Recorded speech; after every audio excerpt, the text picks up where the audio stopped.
Alright, welcome to 6 Gun Guitars, the electric bass series. A couple videos ago, we took the neck and inlaid a whole bunch of Padauk fret dots across it. Showed you how to do that, showed you how to get it squared up and everything, and how to get them inlaid. Now what we need to do is, you can kind of see that there, how they're raised all the way across. So obviously we need to come back and we need to bring them back true with the fretboard. So what I'm going to do is I'm going to use a radius sanding block, which this one happens to be from Mac. It's a 16, which is the same radius as the fretboard. And I'm going to use a piece of 100 grit sandpaper. You can use 80, really doesn't matter, you want something kind of aggressive. And come in, I'm going to take off all of these dots. And I'll show you how I'm going to do that right now. Alright, taking off the dots is pretty straightforward. My bench is getting a little rough here, so I've got a piece of MDF that's nice and flat underneath here that I can lay my fretboard on. I've got a bar clamp, which I'm going to check the faces up, make sure that there's no extra glue on there to mar the fretboard up here. I'm going to go ahead and get that set down so that way it doesn't move. I'm going to take one more and check the face on it again, and do the same thing up here. Kind of keep this guy steady while we're doing it. No sense in fighting this thing moving as you're sanding. And that's another thing too. I used to never do it. I used to think it was a pain in the butt, but it takes 2 seconds to clamp something down before you sand it. Because a lot of times you're trying to hold it and you're losing half of your stroke as this thing's moving around while you're trying to, chase it down as you're trying to sand. If you clamp it down, it takes an extra 2 seconds, and you can go right across it really nice. So these Padauk dots are sticking up pretty high. So I'm not going to come back with a chisel. I've had bad luck with that before. Come back and hit it and you catch the wrong piece of grain and it pops out below the fretboard height. So it takes a few extra seconds to do it with the sandpaper, but it never fails. So I'm going to do it with the sandpaper. So all I'm going to do is take my sandpaper, wrap it around my block. Try to get nice and tight under the radius as possible. And I'm just going to set it on here, being mindful that I keep it centered, all the way across, nice and even. And I'm going to go ahead and start sanding a few of these off.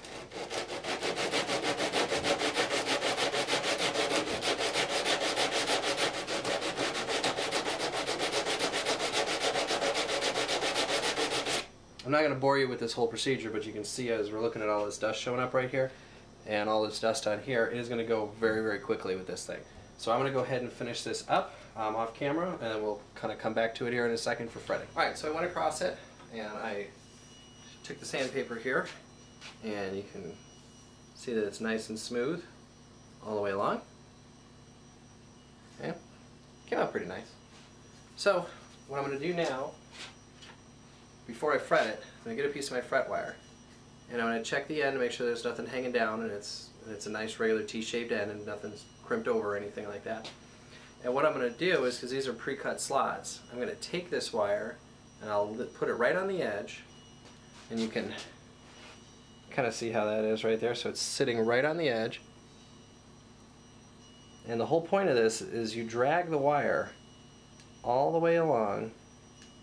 This is just a quick, easy way to check to make sure all of your fret slots are dug deeply enough.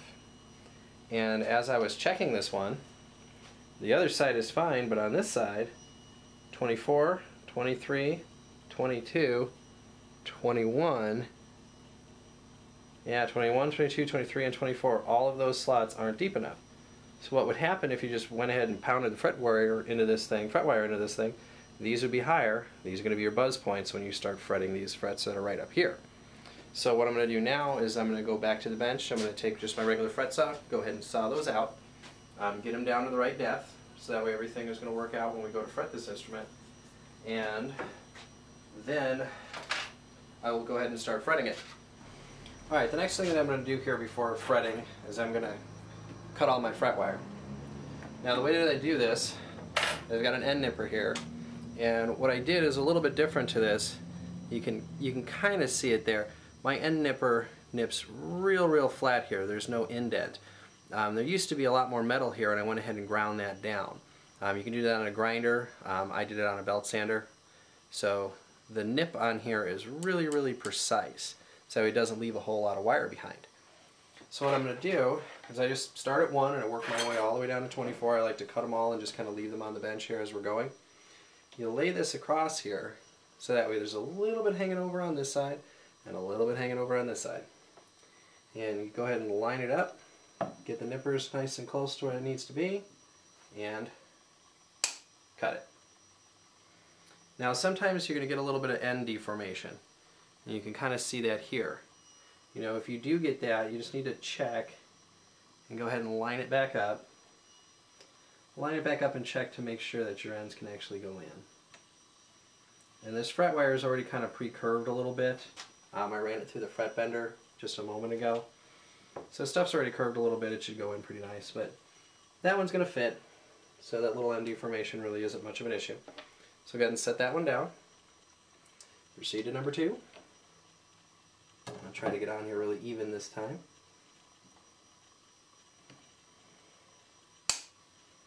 Sounds good.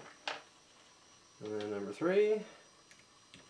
Basically just keep on heading down the line and cutting off segments of fret wire all the way until you get to the end. So I'm going to go ahead and keep doing this until I get all my fret wire all lined up, and then we'll go ahead and move to actually putting the frets in, and I'll show you how to do that with a special caul that I've got to help kind of distribute the force. On the shop floor here, this might be a little unorthodox, but it works. This is a radius hammering caul, and I just made this by slowly sanding a radius on here that matches my fretboard. The 2 white lines that you see I already filled with glue. I'm just using a little piece of veneer and just kind of working it in there and working it through. What I'm going to show you now is just the way that I do the frets. I usually come down to the ground to do this because it's a harder surface, it doesn't give, and unlike like the workbench, it doesn't bounce around or anything like that. So I'm just going to come on with my first piece of fret wire here and go ahead and get it on there. I'm going to tack in my 2 ends just like that. I'm going to come along with the caul, put it on there, and just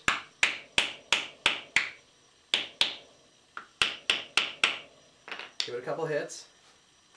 And what that does is it sets the fret uniformly, and it sets it in nice and tight.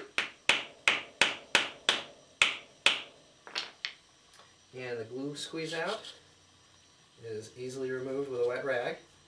I definitely recommend removing the glue squeeze out because it will be miserable to get off later. Remove it all with a wet rag.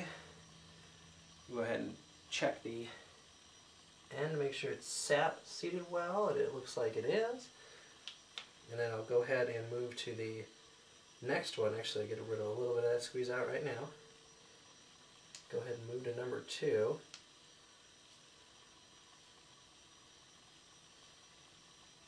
This will be kind of the same thing. Going to set the end just a little bit. Set the other end. Chase it, make sure it doesn't come back out again. And then come back with the caul.